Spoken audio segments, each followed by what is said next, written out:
Today we're looking at a bunch of different Iomega data storage and backup devices from the late 1990s and early 2000s. We'll start with a Ditto Max tape drive, unbox it, and try to hook it up and use it. That isn't going to go so well. Then we'll move on to Old Faithful, a Zip 100 drive over the parallel port. We'll have a little more luck there. And finally, look at some 1 gig and 2 gig Jaz drives. We'll get the 1 gig internal drive installed into a Windows 95 machine, which will require a SCSI controller install as well, and see if we can read and write files from a 25-year-old cartridge. Let's get into it.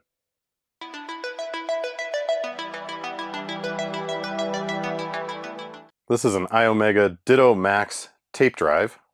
I think this came out in the late 1990s, and it was meant as a consumer tape backup device. So literal tape cartridges, the tape medium, and you would back up your whole computer. I think this thing has something they're calling flash file storage area, and it claims 5-second average to access particular files. We might have to play around with that. To get an idea of the era we're dealing with, let's flip it around. Pretty sure you have to run the Iomega proprietary software called Ditto Tools to do anything useful with this thing. And you can kind of tell the era we're in because the compatibility matrix goes from Windows 95, Windows 3.1 DOS 5X, and Windows NT 4.0. Windows 95 supports all their little features they're advertising here, including that flash file thing.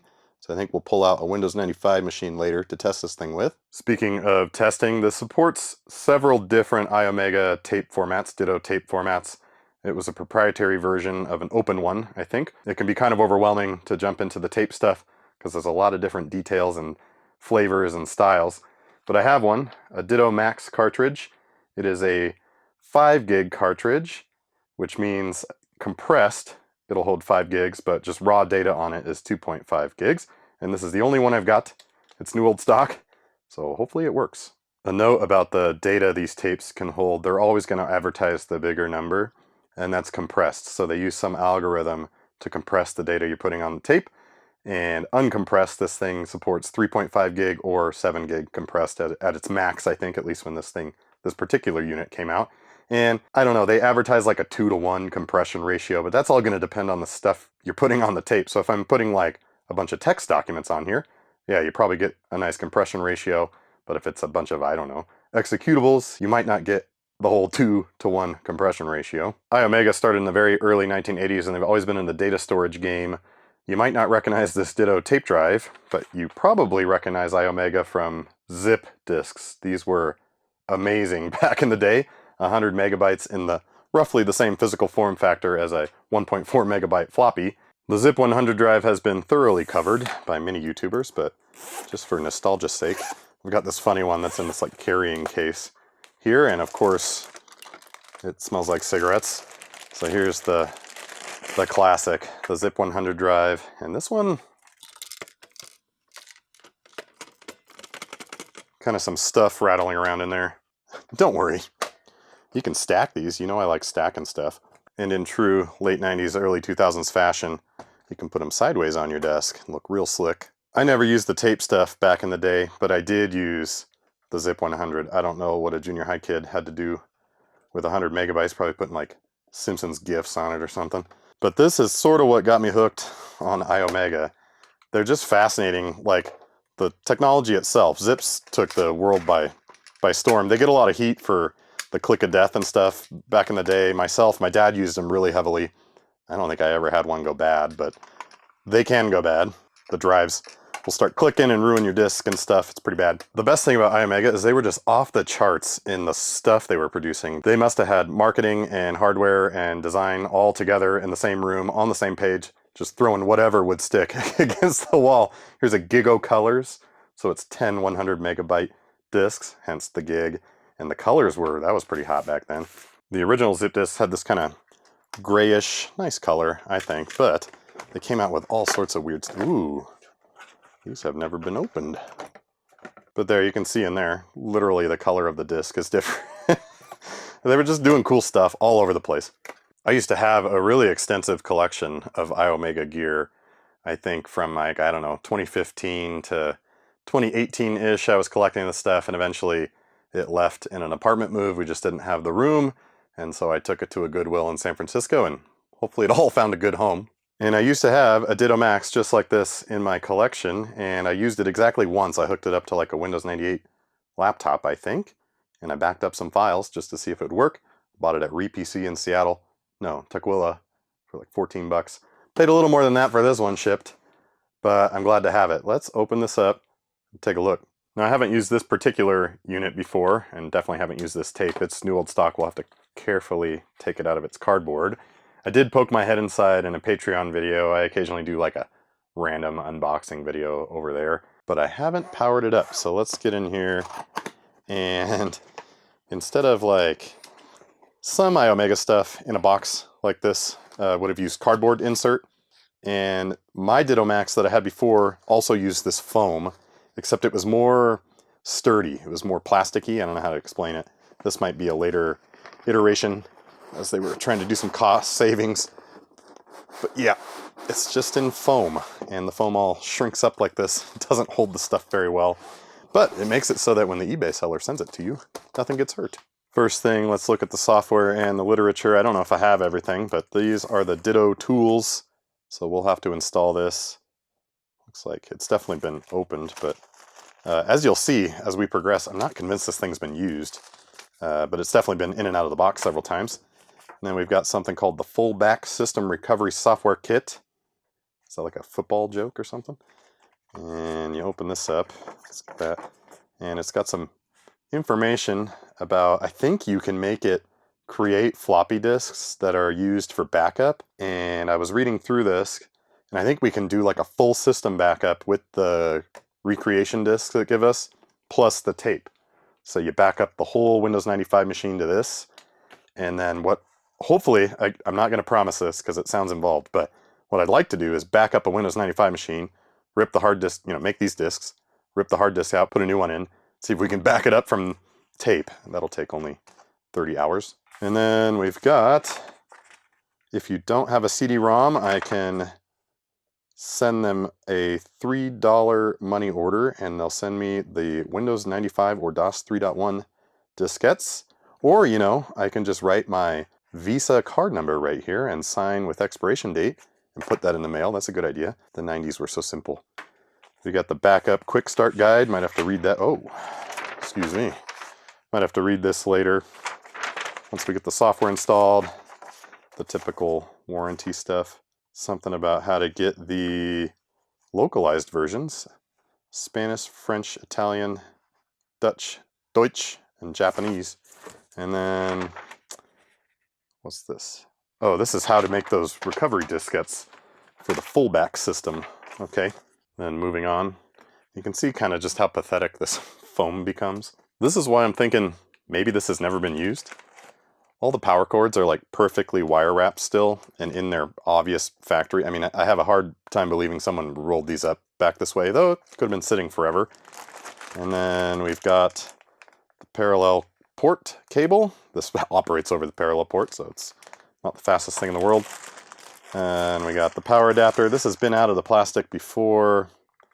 I don't know, wrapped up just too well. We'll see. And then the drive itself. I was thinking a little bit more about how everything is in perfect condition, and this was meant as a backup device. So it's very possible someone bought this, backed up their system, and then never needed to use it. So it would have been pretty easy to put the cords back in their exact spot, 5 hours after you just bought this thing, and then you never touch it again. And we've got this Iomega eye, very ominous eyes telling you how to hook the thing up. This is like this is like a cardboard sheath, I don't know, sleeve is probably a better word. And I'm trying to preserve it for obvious reasons because it's hilarious. If I was the real owner, I would have just broke this sticker. Someone thought about it. And then they put it back. Nice. There she is. Got a nice viewing window. Always appreciated. Nice shot of the front. This is a tray that's going to pop out for us, hopefully. And there's areas of the plastic that are very sticky and they're slightly discolored. Most of it's in really good shape. Smells brand new. So I don't know if that's this material deteriorating or the foam got it. Well, couldn't have been the foam. It was in this nice anti-static bag. So yeah, I don't know what's up with that. Maybe the paint or whatever they used on this is wearing out over time. No surprises on the back.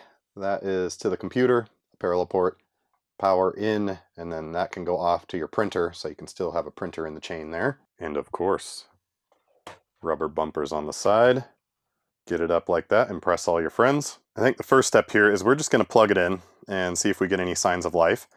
I'm realizing I probably should have done that before I filmed 10 minutes of footage about this thing, but I don't know. I kind of like to assume that anything built before 2005 is just going to work, and that's how I like to live my life. So tape drives are pretty fun because they all have a different sound. This might make sound when it initializes, I don't recall, but it's definitely going to have a distinct sound it's making when it's recording and reading and ejecting the drive and stuff. So I will do my best to capture that faithfully. Okay, let's turn this thing on. Very good. Does it eject? Come on, buddy. Might be stuck. Oh, oh no. That's not good. It might still work. That ejection mechanism, I don't know if it needs to be hooked up to a computer. I really don't know. When I press eject, the light goes out, kind of goes dim. I think it had tried to eject and now it's not. That's not good. Or maybe it's fine, I don't know. I knew I was going to regret saying all that crap about how everything just works. It's got this pinhole to eject, and I never have a paper clip, so I got to find something small enough to get in there. Been messing around. I really don't like that the light goes dim when I press that. Maybe some caps in here need to reform magically. What happens is, if I pull the power, put it back in, you hear some clunks. And then that is actually this thing letting go of its lock, and I can pull it out. It's possible we might be able to put a tape in here and just, you know, and then run the software. Once you do that, it's locked.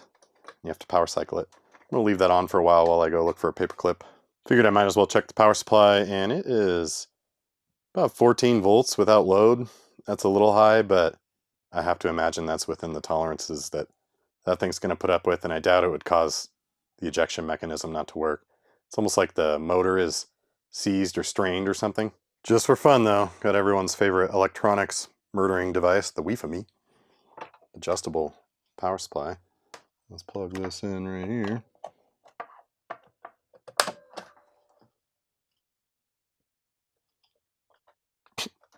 Yeah, no surprise there. Oh yeah, that opened by itself. Of course, I didn't catch it on film.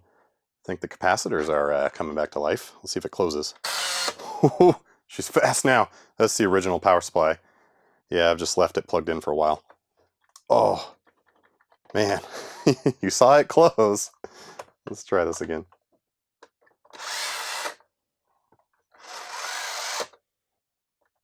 I'm just going to leave it plugged in for a while. You saw it close itself. With authority. While those capacitors are cooking, well, it's possible that there's just like grease on some cogs and stuff that has dried out and it really has a tough time actually doing the thing, you know? That's why that light's dimming. My money's kind of on capacitors, but what do I know?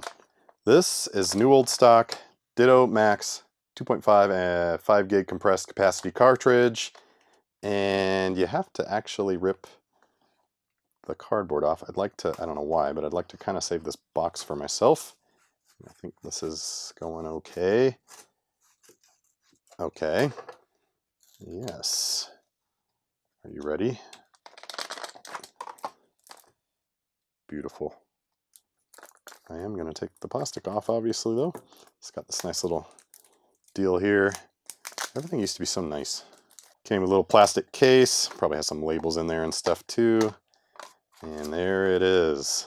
The Ditto Max 5 gig cartridge. This style of tape, Travan, I think, had this metal backing. I think Iomega did something to make these proprietary, though. This one says Travan on it, but I don't know if you can just put, this is a standard form factor. I don't know if you can just throw one of these in a Ditto Max. So I picked this one up, and it's obviously never been used, but there's like a rubber band in there, I think, and pinch rollers and all sorts of stuff that could go wrong. But we're just gonna hope for the best, assuming that drive even works. No extra labels in here. Cheapskates. I take it back. Nothing was ever nice. I haven't tried opening that again yet, but I did pull out a Windows 98 machine It's supposed to look like this, which looks a little better, but the case is a huge pain in the ass, and I'm always messing with it, so here we go. Now, even if this can't eject properly, I'm going to manually insert this guy. As much as I would not like to ruin this tape, I'm not really sure how that's going to go. I wouldn't say they're rare, so I don't feel too bad trying it, but hopefully we have some good luck. Well, this has been cooking for a while. Let's see. No. I wonder if I should, like... I wonder if it can close itself. No, it won't even close itself now. Let me have a look in here. A look in there yielded nothing. So it's obviously not like a belt drive issue, like a missing belt or something. We would hear the motor attempting to spin. And obviously we saw it shut itself off camera. I saw it open itself once. So capacitors or dry grease or something like that. I'm really not sure. Wonder why it worked that 2 times. Let's fire up this Windows 95 machine. Got this thing hooked up, including the parallel port. It's got a real ID drive inside. And check this thing out. Ooh, sounds pretty good too. Compact keyboard with the trackball, and it's small because it would have been in a shelf coming off a rack, you know, for accessing machines in the rack. A viewer and patron named Mark just sent this to me. We're gonna use it today. Power supply makes a sound when it's plugged in that I really don't like, but come on, baby. One more. Looking good. It's actually pretty quiet. It's got a Pentium 1 inside, and it's passively cooled. There's not even a heatsink fan on it. Pointing device error. It doesn't like likes the keyboard. Doesn't like my trackball. See what Windows 95 has to say about that. Oh yes. Hard drive still works. It does not like that. I still want to use this keyboard. I'll put a mouse in. Actually, this isn't good. I can't. The keyboard stopped working. I was able to advance past that warning about the mouse, which means, unfortunately, we're going to have to shut Windows 95 down by turning it off physically, and Windows 95 doesn't like that. Godspeed, Windows 95 install. Guess we're not going to use this, but it'll be back. Listen to that. So nice. Thanks again, Mark, for sending this my way. All reliable, the Belkin Poop keyboard, and a compact ball mouse. Everything's going to be just fine. Got the VGA capture setup going. Don't worry about this. So you can experience the magic of Iomega with me. That's what the capture looks like. I'm doing my best. So let's get the Ditto Tools disc in this bad boy. And we're greeted with an animation. And this, I don't know if it's my capture setup or the PC itself is really not liking it. Okay, English. This is very involved. Should I watch the internal installation video? I don't think so. I just want to install Iomega back. Look at this. Someone really worked on this bad boy. We got FMV over here. Sheesh. Come on. It's a little stuck. My drive lens might be a little dirty. You can do it, buddy. It's really having trouble. Close the installer window, and I can still hear the drive whining away. Nope, we're back in action. I don't know if maybe that I should have cleaned that disc maybe. Anyway, I'll be back when something interesting happens. Hopefully we get everything installed. It's 27% of the way through, but it might be this CD-ROM drive or that disc's last rodeo, or maybe both.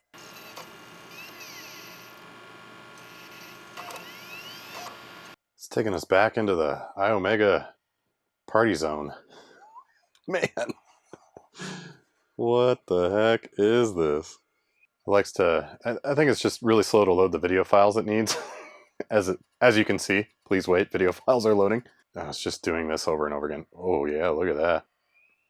That's real time, by the way. That's what it looks for me on the real monitor.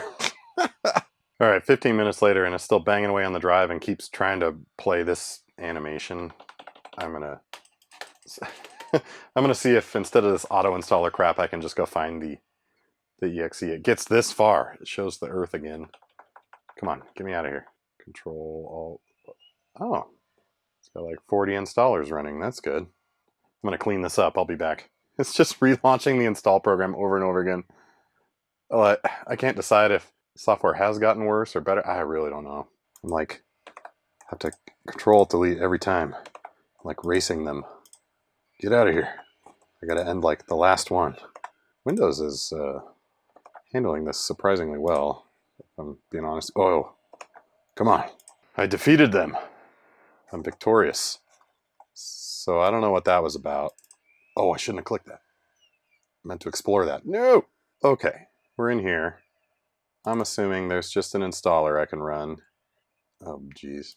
Both tools? English. Oh, boy. Well, I'm going to try running setup on this one. So obviously, they took all the diskettes and put it on here, and perhaps this setup knows how to get to the next one. As you'll recall, that is what the documentation said to do if you need a particular language. Okay, it can't even load. I'm going to clean this disk, first and foremost. And I just blue screened the computer. Yeah, I bet you did have trouble reading that disk, buddy. Oh my god. Oh, we're back. We're back. That Windows 95 reliability. It's kind of dusty. Something tells me I need to replace that drive. Okay, I cleaned the CD and it sounds a lot better. If you've been around CD-ROMs and CDs before, a bunch, you'll know what I mean. And this is loading way faster. I think there was a lot of dust on that disk. I didn't notice. The CD is spinning freely now. It's not up and down, up and down, up and down, revving it. So this clearly was 6 floppy disks, I'm guessing. And those are what they would have mailed you if you give them your credit card number. And usually with one of these things, you go into disk 1. It's struggling a little bit. You see this doesn't load. It's trying to load this stuff. I didn't really see any scratches. So it's also possible my CD-ROM drive is messed up. Oh, now it's having trouble. Come on. You were doing so good. Okay. I'm gonna run setup. See if we get anywhere. Yeah, run setup, and now it's doing that same rev up, rev down crap it was doing before. Probably both are at fault. It's weird that I cleaned the CD and it could get into the disk much faster, much cleaner. Did load the installer though. I'm gonna let it do its thing for a while. And regardless, even if I have to replace the drive, I'll be back with hopefully this crap installed. Probably bad news. The install wizard gets to like, I don't know, 57%. Says it's about to initialize, and then it launches this stupid thing again. I might just have to find a different version of the Ditto tools and put them on here. Yeah, it just keeps launching the same installer over and over and over again. So I'm gonna go, it could, ooh, do you hear that? That's not good.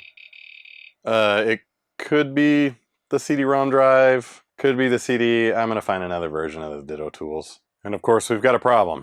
114 kilobytes that ScanDisk doesn't like because we were mid-install. I don't even know what's right to do here. I don't know. Just go for it. Fixing the problem. See what happens. This Windows 95 install might be toast. This is exciting. I can make an undo disk in case this ScanDisk fix doesn't go so hot. Never had to do this before, so we'll put this totally untested floppy disk in here.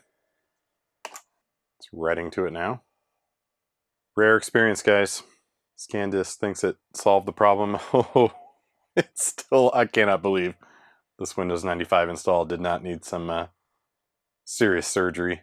So this is Ditto Tools version 3.2, which does not appear to be archived, which is highly alarming. So I will attempt to archive this disk after this video.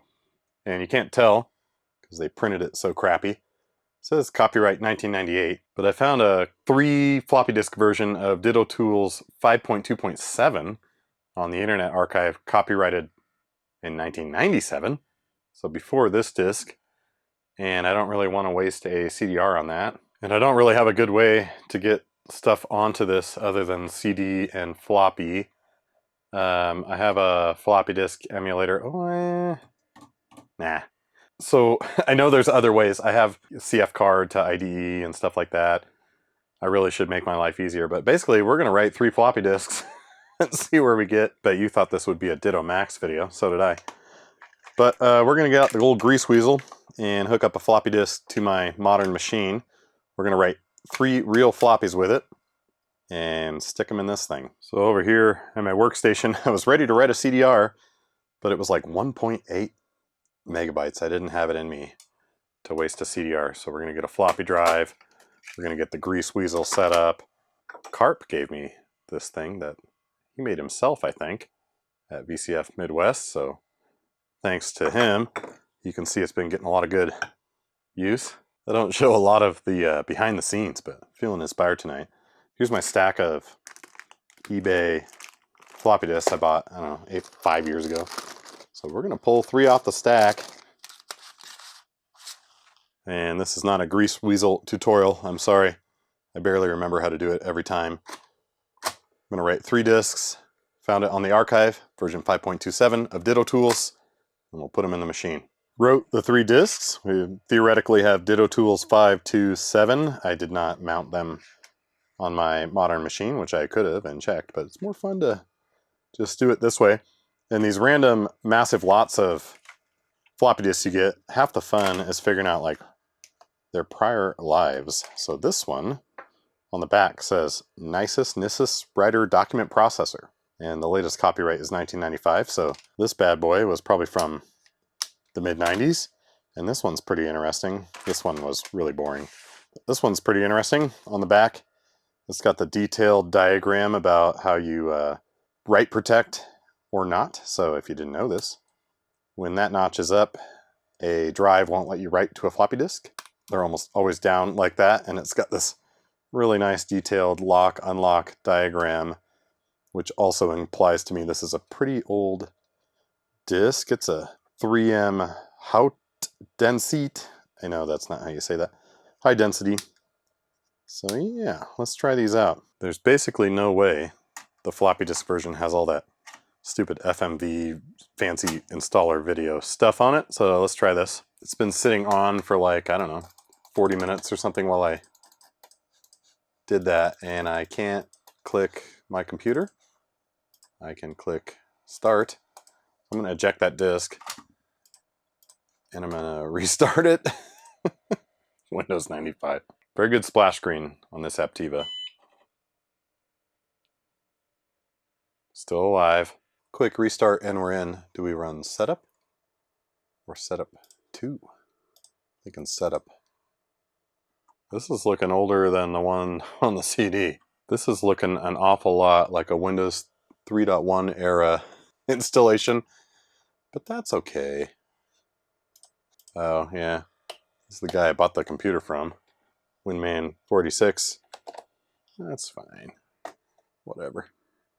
Yes. I'm gonna get this installed. I've drug this out long enough. You'll see the animation at the bottom of the Windows 95 splash screen is still alive, which is, you know, it's really bad when that stops. And the Ditto Drives activity light is just blinking, and it's been about 10 minutes. I had to restart after the install, of course. It only took like 3 minutes, even with 3 floppies. And here we are. So I'm not gonna lie, losing interest in this whole Ditto endeavor very rapidly. I'm going to power cycle the machine one more time. If that has no change, I'll try it without the Ditto drive attached, and we'll go from there. Check this out. I'm going to do a Control-Delete on that Windows screen. It's going to complain that it didn't start up normally, so I'm going to go into Normal and listen to this thing. What? You're alive now? We're just on the Windows 95 splash screen. This is a nightmare. Imagine you spend like $200 on this thing. Imagine you spend like $200 on this thing back in 1998. Windows wasn't cheap, computers weren't cheap. And you follow all the instructions and it just like hoses your install. Let's see if it's gonna be nice. Nope. I've power cycled the machine a couple times, had to deal with safe mode. Without this installed, and I have good news, I'm able to get into Windows 95. And look who showed up to help us out, Mr. Iomega. He says, I can do a full backup of all files now. Okay, so maybe I missed some critical instructions about not having the thing plugged in. I don't know. Let's see what this guy has to say. Dude, it's not even plugged in. And now I have no oh my gosh. No tape drive was found. Okay, hold on. Okay, I know you won't believe me, but I literally have used one of these before. And it was not this hard.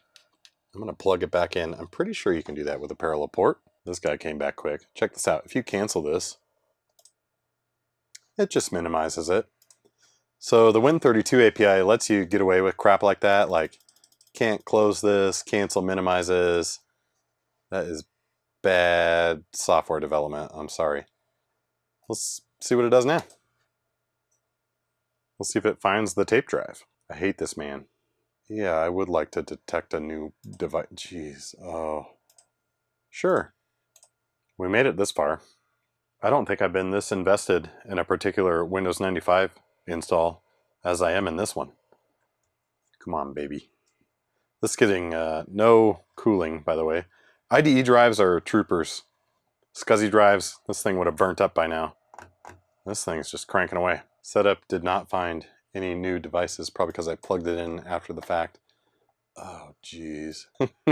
This is not going to work. I have an Iomega. I don't have an Iomega Ditto Dash. Let's cancel that. This guy says that all my stuff got backed up. I hate this man. It still won't close. Close. Let's just open Ditto Tools. The works.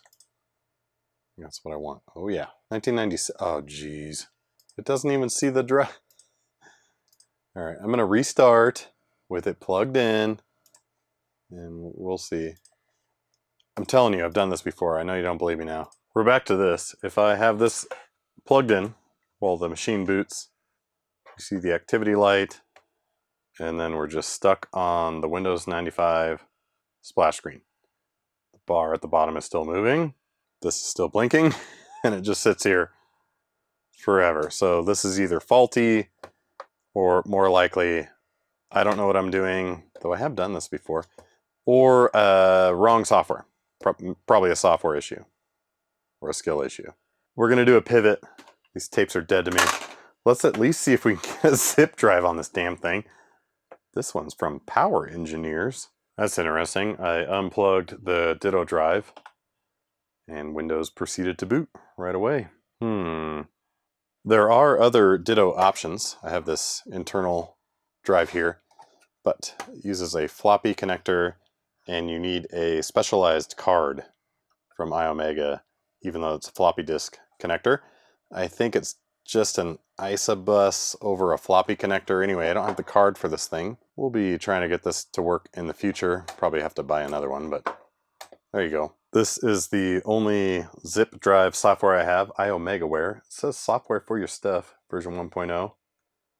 I have no idea if that is actually for zip drives. About to find out. Launched right up, zip 100. I like this. This is good so far. Let's install this. It wants me to restart.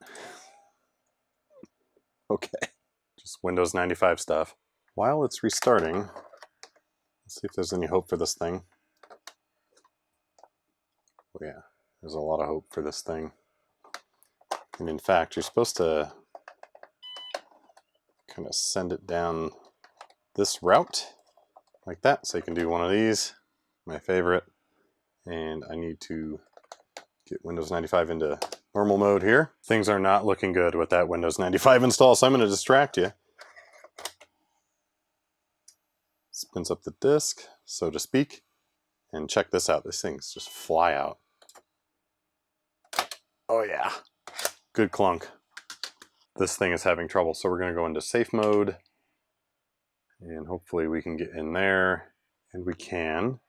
So usually, if you're having trouble, you get into safe mode. And then you just do a simple restart. And hopefully we can get back into Windows 95. We have hosed our Windows 95 installation. It'll boot into safe mode, but if you go into normal mode, everything falls apart. All right, we're back in safe mode. I haven't had to deal with this in more than a couple decades. So we are going to uninstall. I was going to say we were going to uninstall that Iomega stuff, but it doesn't even see it. There is no way to uninstall. That's not good. We're back in safe mode. Here's that surgery I was talking about earlier. I'm trying to figure out what Iomega crap it's loading, which is stopping it from booting, and I'm not really seeing anything in system.ini. And I think we can go into system, IOSysBus. Do we see any Iomega crap? Not really. And for the record, auto exec just has some Sound Blaster stuff. And config.sys is empty. Uh-oh. Alright, I'm going to do a little research. What's bootlog? Webdings. Webdings font file. True type font file. There was nothing interesting in the bootlog about loading fails, except for true type fonts. Where's Dave Plummer when you need him? Something good has happened. I restarted the machine like 5 times, and now we can get into Windows 95 no problem. Everything's going to be fine from now on. This is actually really taking me back. So now you just got VMs or whatever, fast hard drives, and you didn't really care about what was on your computer. I've been working for hours to save this thing. This is like 30 minutes of video for you. This whole video so far is like 6 hours of time for me, real time. Let's get those Iomega tools in there again. Excuse me, Iomega where? Let's see if it's gonna let us install it this time. Oh yeah, it's doing it. It's doing it. I don't know who guest is, but it is updating my system configuration. The screen has gone black. And the machine restarted. That is not good. That's not good, guys. It's not good at all. This is what it was like in the Windows 95 era. You do simple stuff and it just messed your crap up. Not properly shut down, huh? We'll see if ScanDisk can save us now. We're back. It survived.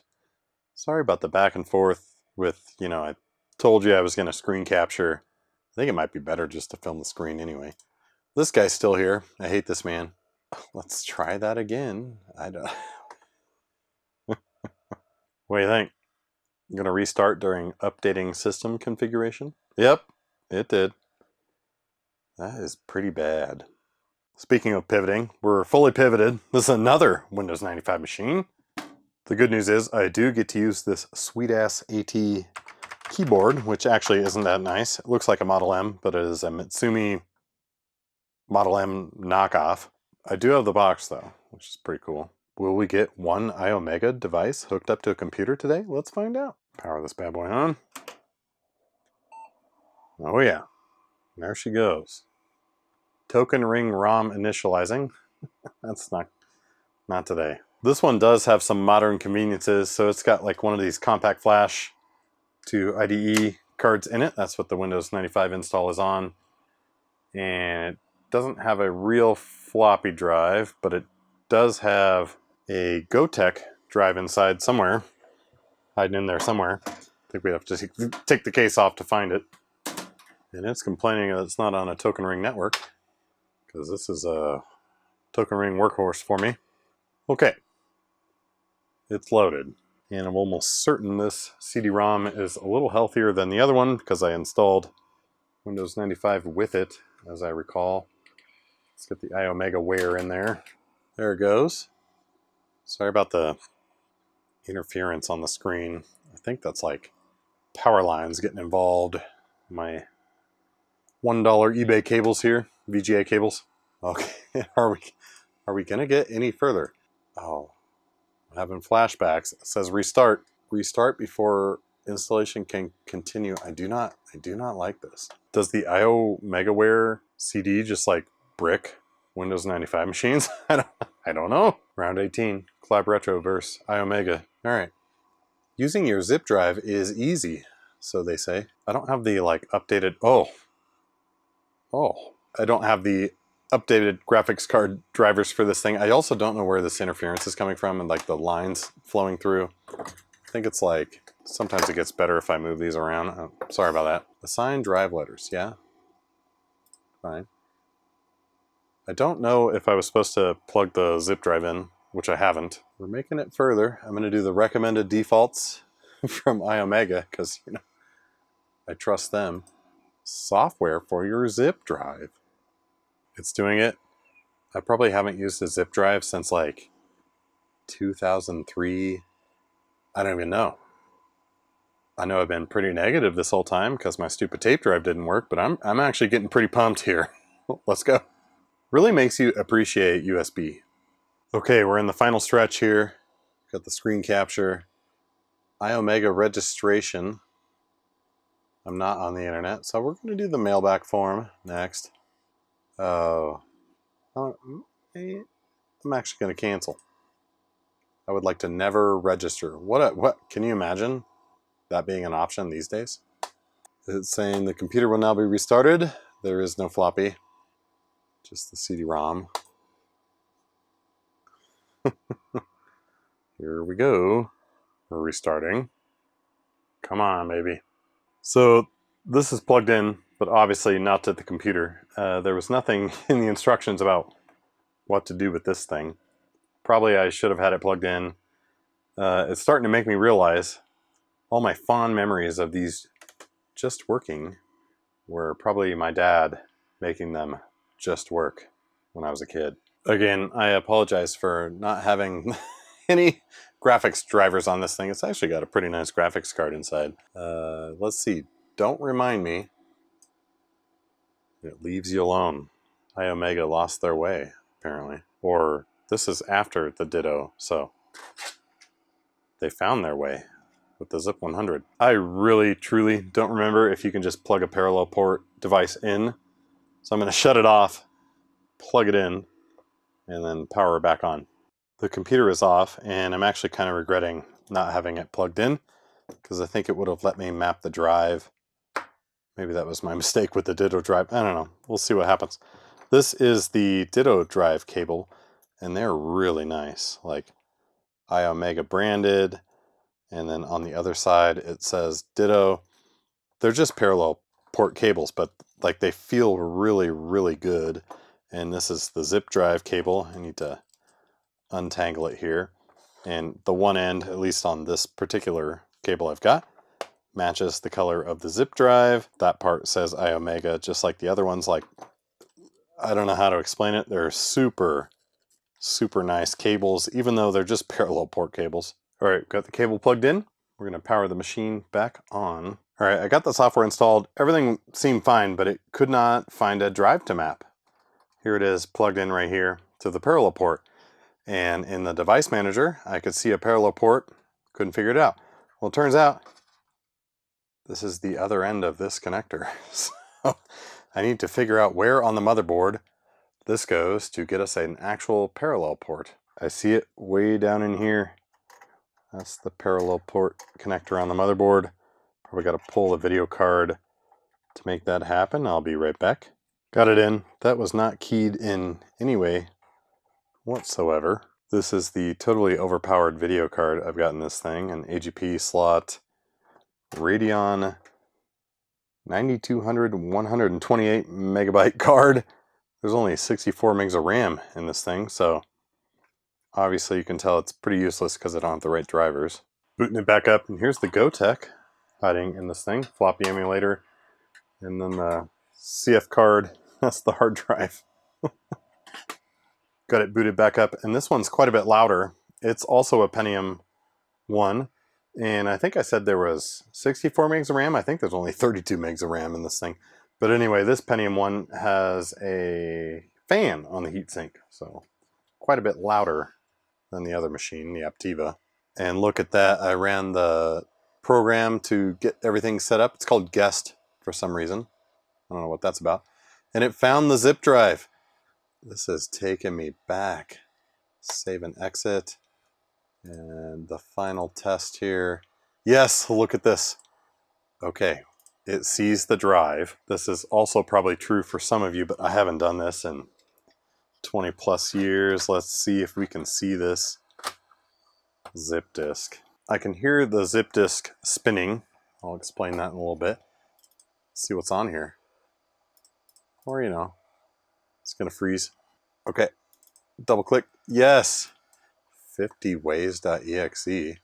Okay, we're gonna drag that to the desktop. I don't know what that is. And here you go. What is 50 ways with the zip icon? I'm running it. 50 ways to use your... Oh, it's a brand new zip disk. They must have had this on a brand new formatted zip. Oh, this is so beautiful. I would like to create a clip art library of Simpsons GIFs. One disc for the kids. Save letters to grandma. Oh, top secret stuff. Simpsons gifts. Oh man. Oh, this is so good. Is this even online? Look at this. We're going to save this exe. I'm going to put this on archive.org. Oh, look at this. Someone wrote an exe that runs on Windows that just displays this. Show a cool website to your friend. Oh my god. How big was that? 256 kilobytes. Wow. I'm sorry about I don't know how bad it is on video, but all this terrible, it just looks like crap. I'm sorry. This is almost bringing a tear to my eye.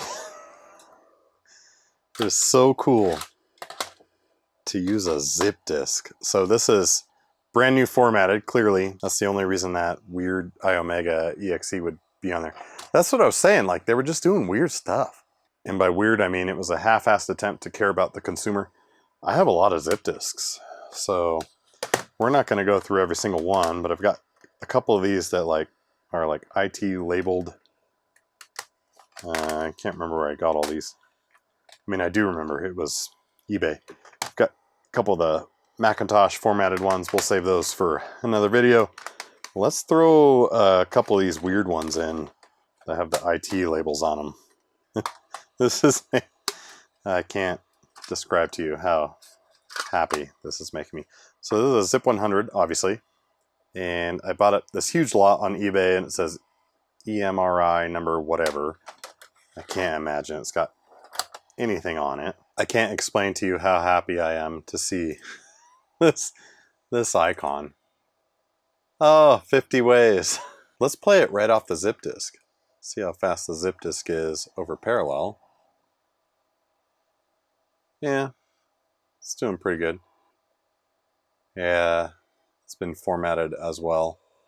Let's drag something to the zip disk. I don't know.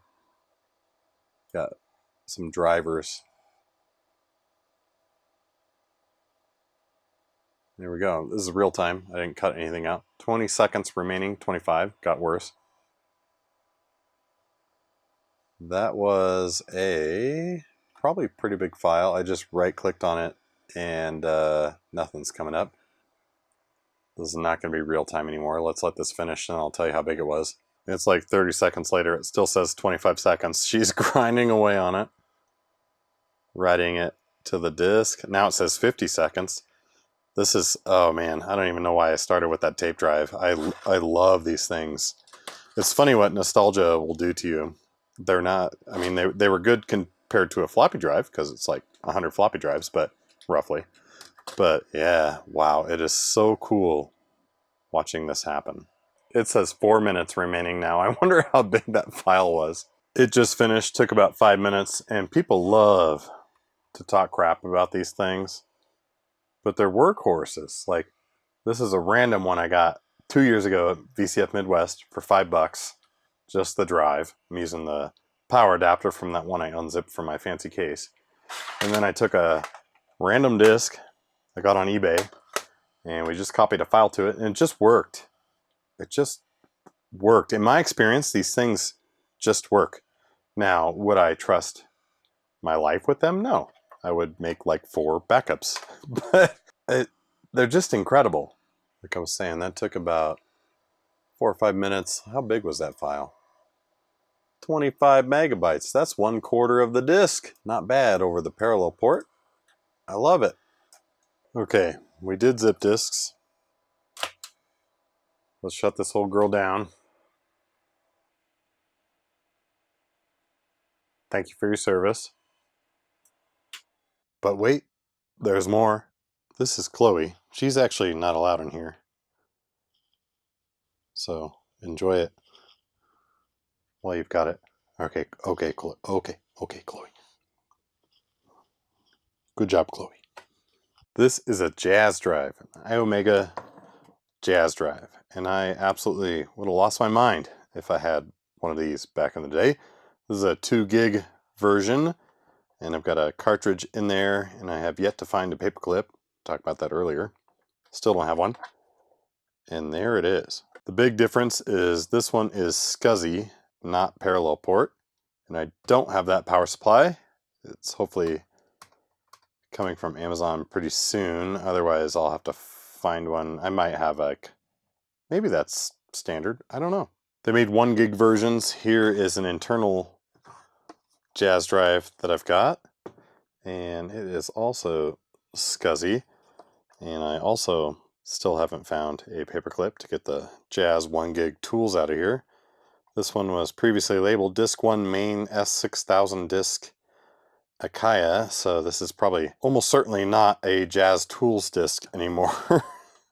And this bad boy, complete in box, shrink wrapped, is a PC MCA card to give you a, well, not that one, SCSI connector off of your laptop to hook your Jaz drive up. And that's what we're going to try today. Way back in the beginning of the video, I was saying Iomega started with the Bernoulli box. Well, they kept that going.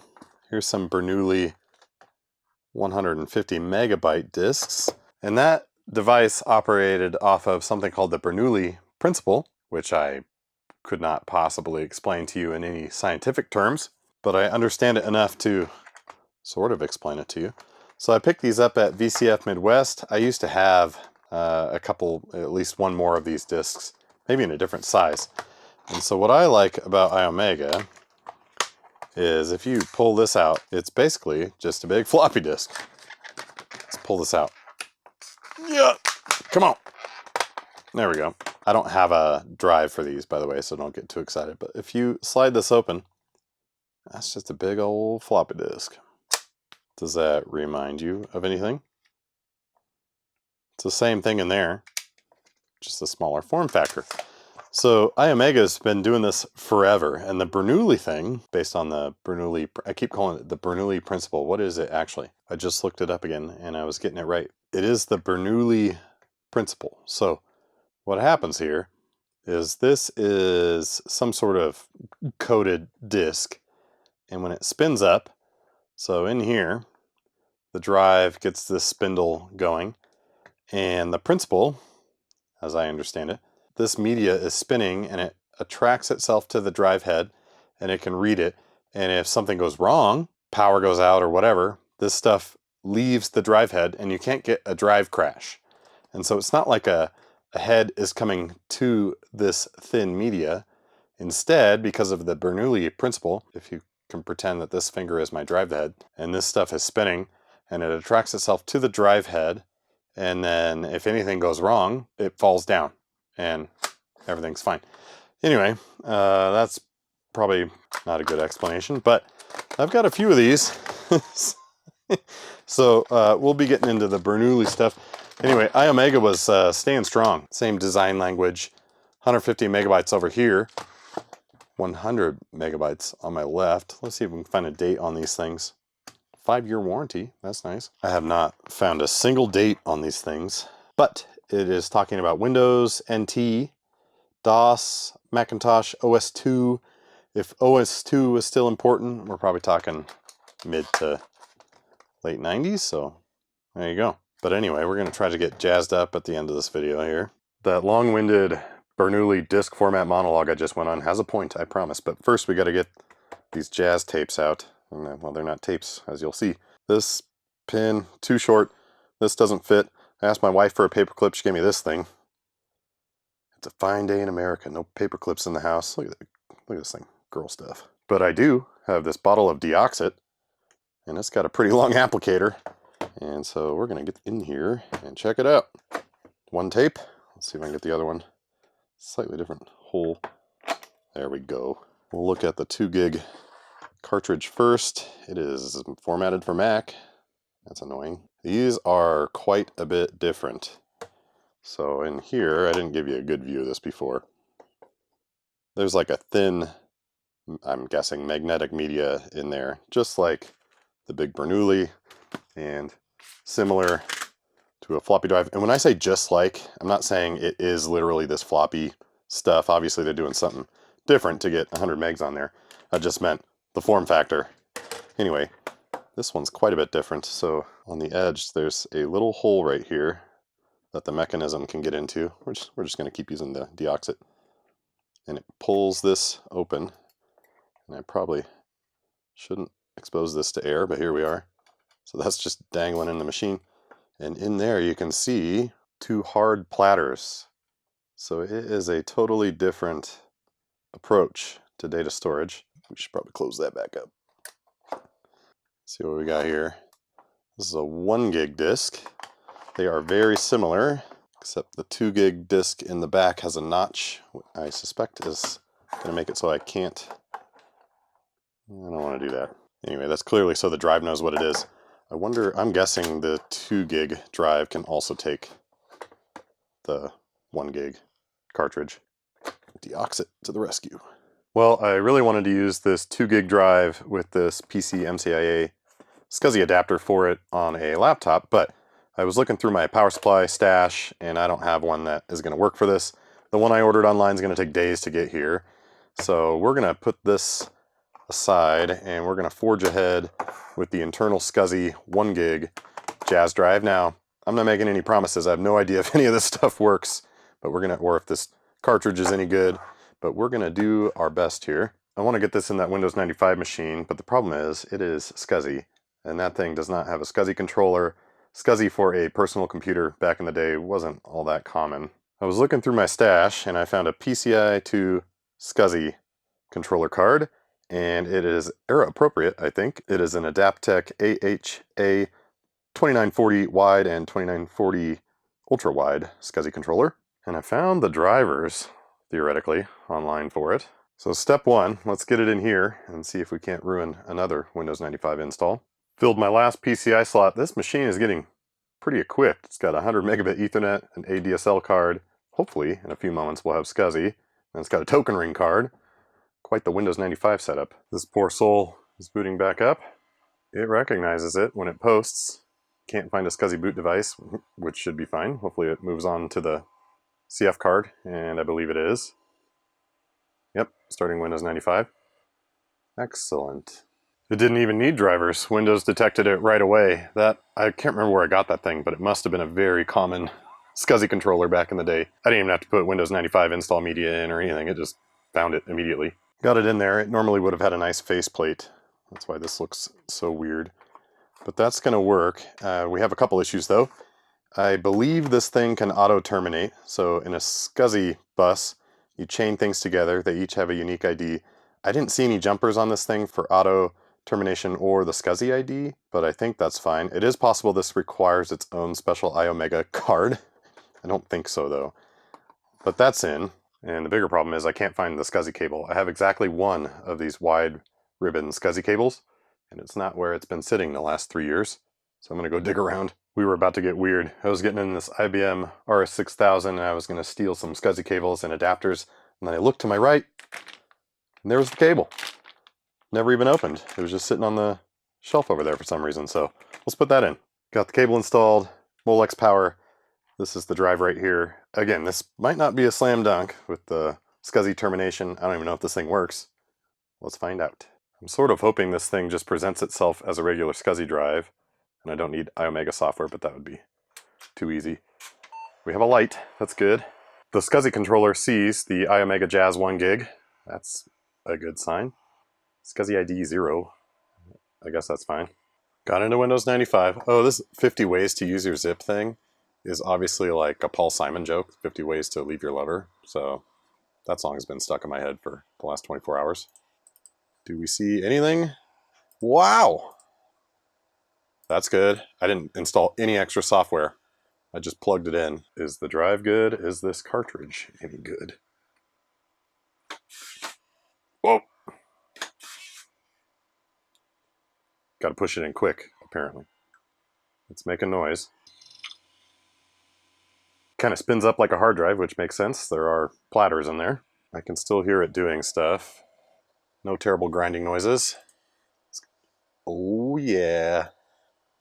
We've got stuff on here.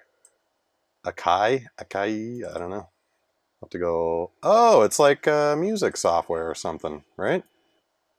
Yeah, I'll have to back this up just for fun. I don't have any sound card on this thing, so I'm sorry. Bunch of WAV files from 2000. Last modified. Let's see if we can learn about the proper. You know what? I bet because I installed the Iomega Wear, it was already ready when I was doing the zip disk. That's funny. Disk life status is okay. This is really cool. Yeah, so when I installed the zip tools, obviously, the Jazz stuff came along with it, so that was a happy accident. It is kind of slowing the computer down, making things a little jerky. Let's drag 50 ways on there. Could hear it click for a second, the way, a hard drive would. And no surprise, it's on there. Let's see if we can play it. Yeah. It's doing all right. I'm gonna back this up to this folder over here. Drag all that stuff over there. Backing up that whole disk to this folder on the desktop. It was about 75 megabytes. I would say it took, 30-ish seconds. Let's see what an eject looks like. Ooh, had to press it harder. Spinning down. That's probably that metal sheath closing, that noise. And I was looking, this thing says Akia S6000. It's Akai, AKAI S6000. And it is a rack mount sampler. And maybe you could have put a Jazz drive in there. And this is a backup of someone's sound studio stuff. Not much. It was just some WAV files. Look like kind of like stock files or whatever. I'll have a look at it later on a real machine, but that's pretty cool. The files on there were over 25 years old, and this thing read them just fine. Well, we ran quite the gamut, and we're 2 for 3. We got this Jazz drive working. We obviously got the zip drive working.